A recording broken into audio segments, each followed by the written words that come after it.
नमस्कार, मेरे साथ हैं पौड़ी पालिका अध्यक्ष श्रीमती हिमानी नेगी। आपने अभी अभी पौड़ी पालिका में 1 वर्ष का कार्यकाल पूर्ण किया है।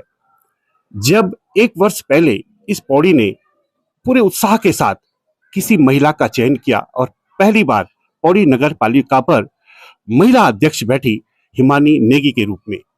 आइए उनसे जानते हैं ये 1 वर्ष उनका कैसा रहा। नमस्कार मैम। नमस्कार। आपको बहुत बहुत शुभकामनाएं, बधाइयां। आपने 1 वर्ष पूर्ण कर दिया है पौड़ी पालिका का। कैसा रहा यह वर्ष? सबसे पहले तो बहुत बहुत धन्यवाद शुभकामनाओं के लिए और अपने साथ के लिए, जो पिछले 1 वर्ष में आप लोगों ने सबने हम पर बना करके रखा। उतार चढ़ाव भरा रहा पूरा का पूरा ये सफर जो था, भले ही छोटा सा टाइम रहा, लेकिन इसमें इतने सारे हमको एक्सपीरियंस मिले हैं कि मैं आपको गिनवा नहीं सकती। अच्छे बुरे हर तरह के अनुभव हमको मिले इसमें। तो जो अचीवमेंट्स बोलते हैं ना, अचीवमेंट्स बहुत ज्यादा हम नहीं कर पाए, छोटे छोटे से हैं, वो दिख नहीं रहे अभी, लेकिन आगे जैसे जैसे समय बढ़ेगा सबको दिखाई देगा कि बहुत अच्छे अचीवमेंट्स हमको मिले हैं।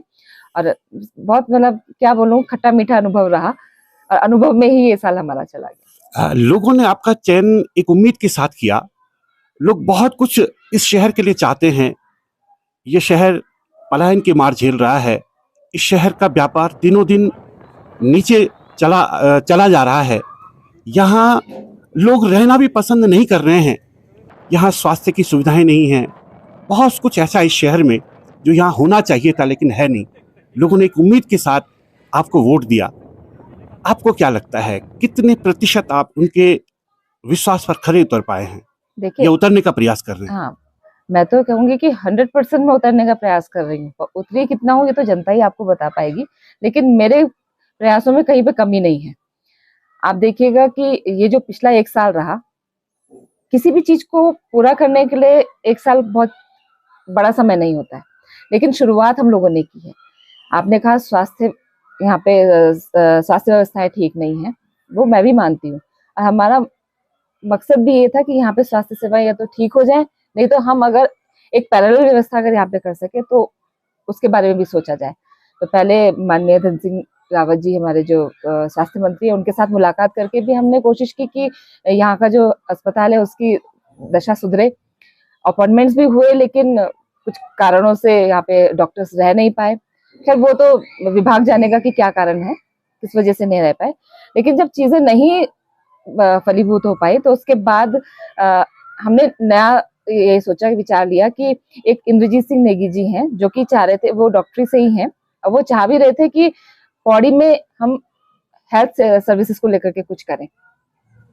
उनका विचार बना, हमने यहाँ पे नगर पालिका की जो हमारी जितनी भी एसेट्स हैं, भवन है, वो सारी जगह हमने दिखाई कि आपको अगर इनमें से कोई भी अगर जरूरत पड़ती है तो हम आपको अवेलेबल कराने के लिए तैयार हैं, अब मिलकर के इसमें काम करते हैं। तो जो हमारा नीचे एक इसमें अपर चोपड़ा में एक हमारी बहुमंजिला इमारत है, वो जगह उनको पसंद आई, और 1-2 जगह और भी पसंद आई थी। तो कुछ तकनीकी कारणों की वजह से हम वहाँ पे उनको नहीं बिठा पाए। तो लेकिन खुशी है कि कहीं और रहे, लेकिन यहाँ पे एक उत्तरा हेल्थ केयर के नाम से एक हॉस्पिटल खुल गया, और वो बड़ी अच्छी सेवाएं दे रहा है। लोगों के जो रिव्यूज मिल रहे हैं, जो वहाँ जा रहे हैं लोग, उनसे सुनने में आ रहा है कि बहुत अच्छी सेवाएं वहाँ पे मिल रही हैं। अभी ये छोटे तौर पर शुरू हुआ है, धीरे धीरे करके उनका 100 बेड का हॉस्पिटल बनाने की भी प्रक्रिया चालू है। वो जमीन देख रहे हैं, उसमें भी हम उनकी मदद कर रहे हैं। तो मतलब मेरा ये कहना है कि जरूर नहीं है कि लोग ये बोले कि नहीं हिमानी नेगी ने ये किया, लेकिन हो पौड़ी के लिए, हो कोई भी करे, पौड़ी के लिए अगर होगा तो हम हमेशा उनके साथ हैं। जितना हो सकता है हमको, हम उसका सहयोग उनको देंगे। मैम, कचरे में क्या है? क्योंकि कचरा पौड़ी के जब से पौड़ी का मतलब यानी हम कहें जब से उत्तराखंड बना है, पिछले 25 साल से कचरा पौड़ी की राजनीति का एक हिस्सा रहा है। कुछ कर पाए उसमें? जी, बहुत कुछ किया है उसमें। जी। आप खुद ही देखेंगे। अगर खैर मैं क्या बताऊं, जब आप श्रीनगर से आएंगे तो वो कचरे का पहाड़ आपको अब नहीं दिखाई देगा। जो सफेद हुआ करता था, जो कि बर्फ होनी चाहिए थी जहाँ पे, वहां पे पॉलिथीन थी सारी, वो अब हट चुका है। क्योंकि हमने उसमें वहीं पे, हमारे पास जगह वहीं पे थी, आवंटित वहीं पे जगह हो रखी थी, लोगों का भी ध्यान रखना था, तो वहीं पे उसका चौड़ीकरण नीचे से स्टार्ट किया। और जब बारिश हुई तो थोड़ा बहुत वो नीचे भी आया, कुछ उसको नीचे गिराया भी गया। वहां पे आप जाकर के अब देखेंगे तो काफी चौड़ा वहां पे जगह हो गई है। वहां पे MRF सेंटर करके एक चीज होती है, जो कि ऋषिकेश में भी है, जहाँ सेग्रीगेशन होता है सारा कूड़े का, तो वहां पे वो किया जाएगा। उसके लिए धरातल पे जो जमीन जो है वो तैयार कर ली गई है। कुछ समय में हमारा सेंटर का टेंडर भी हो जाएगा, वहां पे वो हमारा बिल्डिंग भी बन जाएगी, सेग्रीगेशन शुरू हो जाएगा। और जो लीगेसी वेस्ट है वो भी कुछ दिनों में, जो बचा कुचा आपको वहां पे अभी दिख रहा है कूड़ा, वो भी कुछ दिनों में वहां से, लगभग 1.5-2 महीने में आपको वहां से हटा हुआ मिल जाएगा। क्योंकि लेगेसी वेस्ट के लिए भी हम काम कर रहे हैं, उसके भी हमने टेंडर लगा दिए हैं और जल्दी कोई कंपनी से, जिससे जो भी टेंडर लेगा वो उसको कूड़े को हटा करके जहाँ पे डेस्टिनेशन उनका होगा वहां पे जाकर के उसको छोड़ देगा। पौड़ी में नालियों की बड़ी समस्या है, उससे कैसे पार पाएंगे? देखिए, जो नगर पालिका क्षेत्र में जो नालियां, जो हमारे अंतर्गत जो नालियां, उसमें काम चल ही रहा है। आप देखेंगे कि अपर बाजार वाला जो है, अपर बाजार की जो नालियां हैं उनपे काम चल रहा है। धारा रोड में आजकल आप खुदाई देख रहे होंगे। पौड़ी गांव में इतनी बुरी हालत थी। अब नगर पालिका ही सब कुछ नहीं कर पाएगी ना, कुछ तो लोगों को भी समझना पड़ेगा कि हमको सहयोग करना है। अब आप लगाइए कि अगर कोई ठेकेदार कोई काम लेता है, वो काम शुरू करता है, उसने खुदाई करनी है, खुदाई कर दी, उसने सीमेंट भरना है, सीमेंट लगा करके उसने सब कुछ कर दिया, लेकिन जब तक जिस मकान की नाली वहां आ रही है वो वहां पे पानी नहीं रुकेगा, तब तक वो कैसे सीमेंट जो है वो कैसे जमेगा। दिक्कत है हमारे ठेकेदारों को, जो वहां पे काम कर रहे हैं लोग, उनको ज्यादातर यही आ रही है कि जहाँ पे नालियां है वहां पे लोग पानी रोक नहीं रहे हैं अपना, तो उनको डबल डबल खर्चा करना पड़ रहा है। और अगर खर्चा हो भी जाए कोई दिक्कत नहीं है, लेकिन उसकी जो गुणवत्ता है ना वो सही नहीं बैठ रही है।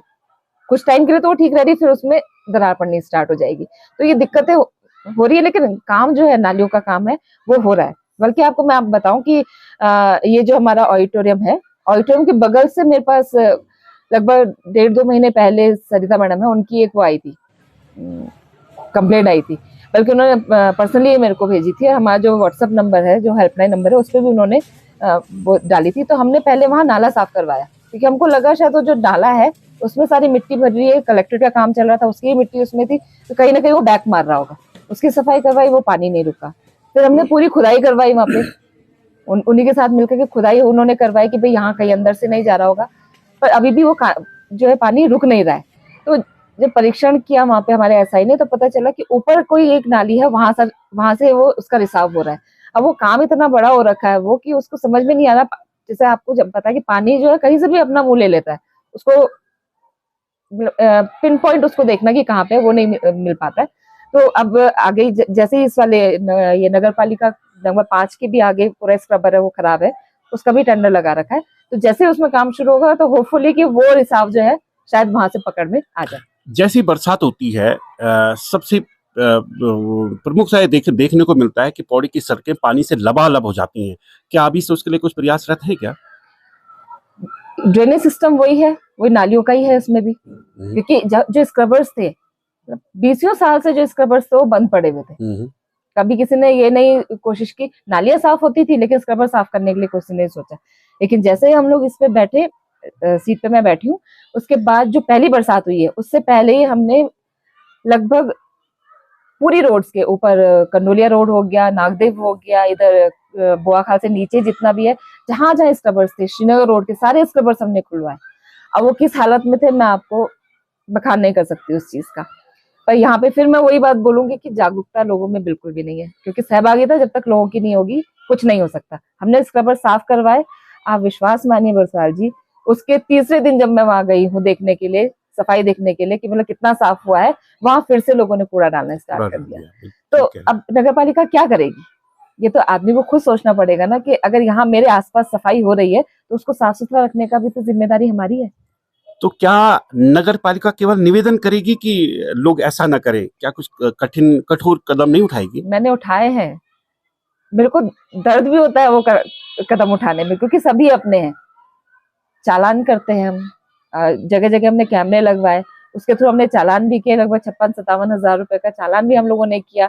लेकिन मेरे को समझ में नहीं आती है कि मानसिकता क्या होती जा रही है लोगों की। वो चालान देना प्रेफर कर रहे हैं, लेकिन अपनी तरफ से जो हम सुविधाएं उनको दे रहे हैं कि भाई जो डोर टू डोर कूड़े वाले आ रहे हैं उनको आप कूड़ा दीजिए। या अगर, मैं ये नहीं कह रही कि हम बिल्कुल सही हैं, कमियां हम में भी होंगी, क्योंकि हमारे पास कर्मचारी बहुत कम है, जिस हिसाब से जनसंख्या उस हिसाब से कर्मचारी बहुत कम है, हम सब जगह नहीं पहुंच पा रहे हैं। लेकिन कोई बातचीत करके या उन कूड़े वालों से बात करके कोई एक जगह तो हम बना सकते हैं कि भाई हम यहाँ पे रखेंगे, आप या एक टाइम बता दें कि भाई इस समय से पहले हम उठा लें।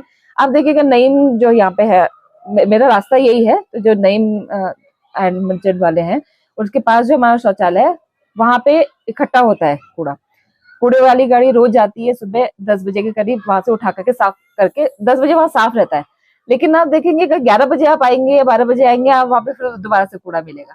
तो ये भी सोचने वाली बात है कि नागरिकों को खुद भी सोचना पड़ेगा कि अगर हम कूड़ा डाल रहे हैं तो कम से कम डालें तो 6 या 7 बजे के बाद डालें, ताकि वो सुबह तक साफ हो जाए, सारे दिन में न रहे। तो ये तो मिल जुल करके और सहभागिता से, दोनों की सहभागिता से ही काम हो पाएंगे। एक अंतिम सवाल, आपने एक नई पहल की पौड़ी पालिका में कि व्हाट्सएप के माध्यम से भी अगर लोग अपनी शिकायत भेजते हैं तो आप उस पर त्वरित कार्रवाई करते हैं। लगभग कितनी शिकायतें आई हैं और आपने लगभग कितनों पे कार्रवाई की है? जी, ये कल की डेट के मैं बता पाऊंगी क्योंकि आज मैंने रजिस्टर चेक नहीं किया है। कल की डेट तक हमारे पास 85 कंप्लेंट्स आई थी, जिसमें से केवल अभी 5 पेंडिंग है।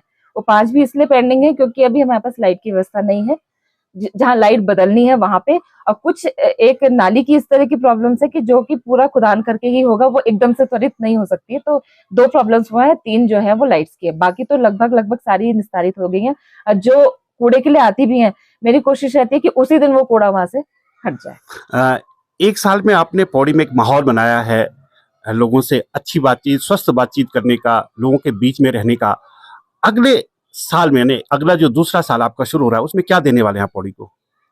जो चीज अभी शुरुआत की है, एक तो मेरी कोशिश रहेगी उसी को मैं बनाए रखूं। जो लोगों के साथ जो मेरा मिलना जुलना है, या मैं खुली हूँ सबके लिए, कोई भी आए, अगर पौड़ी के विषय में कोई अपना कोई सुझाव देना चाहता है तो हर किसी का स्वागत है यहाँ पे। आइए, पौड़ी के लिए सुझाव दीजिए, हमसे जितना हो सकेगा हम वो करेंगे।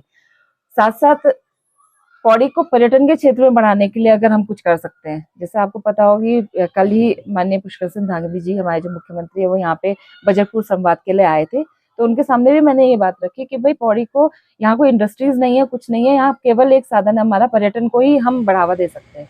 तो उसके लिए अगर हम टाइगर रेस्क्यू सेंटर या सेंचुरी टाइप का अगर कुछ यहाँ पे बजट में आप इस तरह से अगर प्रावधान बन सकता है, हमें ना दे, किसी भी विभाग को दे, लेकिन पौड़ी के लिए दे दे, अगर आता है तो उससे पर्यटन भी बढ़ेगा। और 1-2 चीजें और भी उनको बताई हैं, अगर उससे कुछ होता है तो शायद माहौल बदले और पौड़ी के लिए और भी अच्छा कुछ हो।